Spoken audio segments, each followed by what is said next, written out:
हमने आज 22 के 22 जिले कवर हो जाएंगे। हमने अपने कार्यकर्ता साथियों की सबकी आगे विधानसभा के चुनाव के लिए अभी से ड्यूटियां लगाई है। बूथ के स्तर पे, जोन के स्तर पे, हल्का के स्तर पे अलग अलग लोगों को जिम्मेवार सौंपने का काम किया है और हम एक नया गठबंधन बनाने जा रहे हैं। उसके लिए माजरा साहब की अध्यक्षता में हमने एक 5 मेंबर की कमेटी बनाई है जो प्रदेश भर के अलग अलग संगठनों से, जो सामाजिक और राजनीतिक संगठन है, उनसे बात करेंगे। चौधरी देवीलाल ने सन 1987 में सारे प्रदेश के गैर कांग्रेस, गैर भाजपा के संगठनों को इकट्ठा किया था और एक संघर्ष समिति बनाई थी। नतीजा उसका यह था कि कांग्रेस को सत्ता से बाहर कर दिया। कांग्रेस को सत्ता के नज़दीक ना आए, भाजपा सत्ता से बाहर हो, इसके लिए हम भी एक इस तरह की संघर्ष समिति बनाएंगे, जिसके लिए कल से माजरा साहब और इनकी पूरी टीम काम करना शुरू करेगी। जहां स्टेट के स्तर पे पहले ये बातचीत करेंगे, वहीं नेशनल के स्तर पे जब नेताओं से बातचीत करने का समय आएगा, मैं और माजरा साहब दोनों जाकर के नेशनल के स्तर पे भी सबसे बातचीत करेंगे। इंडिया गठबंधन जो है वो केवल लोकसभा के चुनाव का था। अब जब विधानसभा का चुनाव होगा तो सब अलग अलग चुनाव लड़ेंगे। हमारा प्रयास ये रहेगा, कांग्रेस तो ये कहती है कि हमने किसी को इसमें शामिल करना ही नहीं।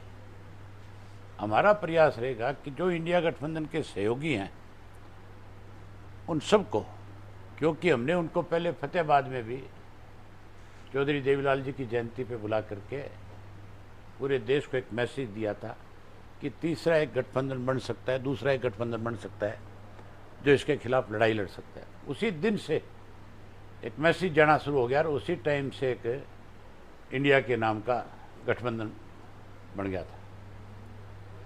हम भी, चौधरी देवीलाल जी की जयंती फिर आ रही है 25 सितंबर को, हम इंडिया गठबंधन में जो लोग, जो हमारे सहयोगी रहे हैं, उन सबको आमंत्रित करेंगे और उससे पहले सबसे बातचीत करेंगे, देखेंगे हम कहाँ तक इस मामले में सफल होते हैं। मुझे उम्मीद है कि वो लोग हमारे साथ खड़े होकर के अपनी राजनीतिक पार्टियों को हरियाणा में अपना जगह बनाने की कोशिश करेंगे। अब की बार ये कहाँ बना रही होगी 25 सितंबर? अब इसके लिए कोई चर्चा नहीं करी हमने। जींद के साथियों ने मेरे सामने इस बात के लिए प्रस्ताव दिया जब हम गए मीटिंग के ऊपर कि हम करना चाहते हैं। बाकी अभी देखेंगे, अभी समय है हमारे पास इसके लिए। हम आपस में हमारी पार्टी की जब प्रदेश कार्यकारिणी की बैठक बुलाएंगे, उसमें सबसे पूछेंगे जो जिला करवाना चाहता है, उन जिलों के भाई जो अध्यक्ष हैं, जिला के और पदाधिकारी हैं, उनसे बातचीत करेंगे, फिर तय करेंगे।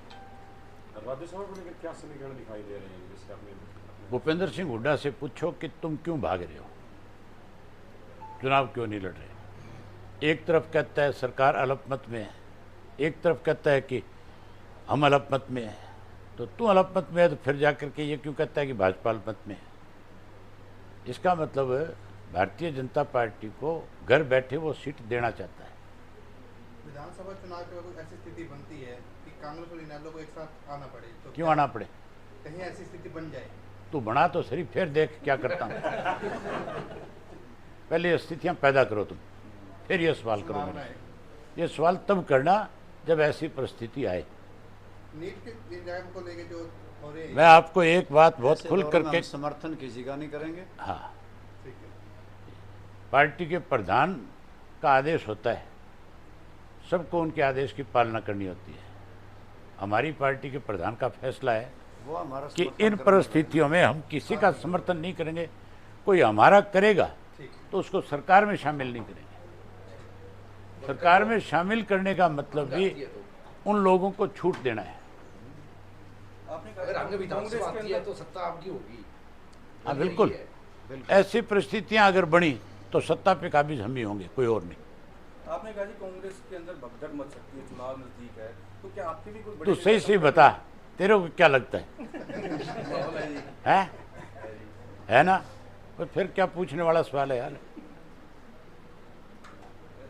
तुम हो तो सारे मेरे साथ, जीवी तुम्हारा सबका है, लेकिन थारी मजबूरी है, दिखने लग रहे हैं, हैं? हालात दिखने लग रहे हैं। हाँ। हाँ, नहीं नहीं, बिल्कुल। लोकसभा मैंने जो बात तुम्हें हुड्डा वाली कही है, कांग्रेस वालों से पूछो तुम कि तुम ये कहते हो, तुम्हारा नेता ये कहता है कि अभय सिंह भाजपा से मिला हुआ है, तो तुम क्यों भाग रहे हो?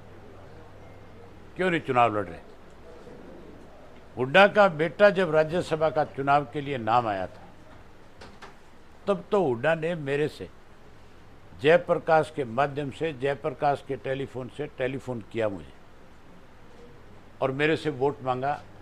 जयप्रकाश ने कहा कि लो हुड्डा साहब बात करेंगे, और उसने कहा कि मेरे बेटे को कांग्रेस ने प्रत्याशी बनाया है, दीपेंद्र को, उम्मीद करूंगा कि आप मेरी मदद करोगे।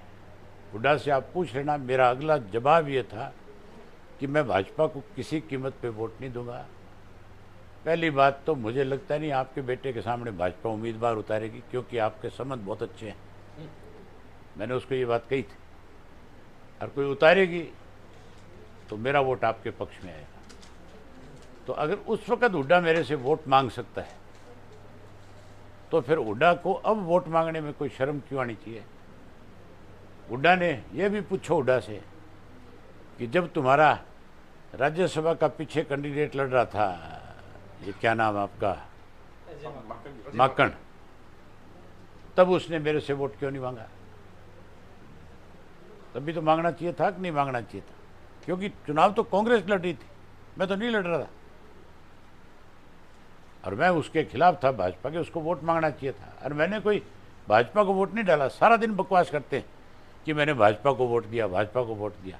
मेरे सामने आकर के खड़े होकर के बताए ना एक बारी, जो भी नेता इनका ये बात करता है वो मेरे सामने खड़ा नहीं हो सकता। मेरा वोट जो गया था वो इंडिपेंडेंट को गया था, उस इंडिपेंडेंट को मैं अकेला